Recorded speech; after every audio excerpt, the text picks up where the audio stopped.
High dividend ஸ்டாக்கான இந்துஸ்தான் ஜிங்கோட Q3 results வந்துருச்சு. ப்ராஃபிட் இன்க்ரீஸா, ரெவன்யூ க்ரோத்தா? வாங்க 60 செகண்ட்ஸில் பார்க்கலாம். இந்துஸ்தான் ஜிங்க் இந்தியாவோட பிக்கஸ்ட் ஜிங்க் ப்ரொடியூசர். வேதாந்தா குரூப்போட subsidiary company. Zinc, lead, silver production மூலமா ஸ்ட்ராங்கான கேஷ் ஃப்ளோ ஜென்ரேட் பண்ற கம்பெனி. இந்த Q3ல ரெவன்யூ அப்ராக்சிமேட்லி 7300 7500 கோடி வரையும் ரிப்போர்ட் பண்ணியிருக்காங்க. லாஸ்ட் இயர் கம்பேர் பண்ணா ரெவன்யூ மோஸ்ட்லி ஸ்டேபிள் ட்ரெண்டை காட்டுது.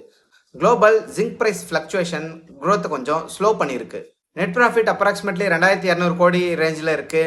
Year on year slightly changes இருந்தாலும் ஆப்ரேஷன் எஃபிஷியன்சினால கம்பெனி ஸ்ட்ராங் ப்ராஃபிட்டை மெயின்டைன் பண்ணியிருக்கு. ஜிங்க் ப்ரொடக்ஷன் ஸ்ட்ராங்காக மெயின்டைன் பண்ணுறாங்க.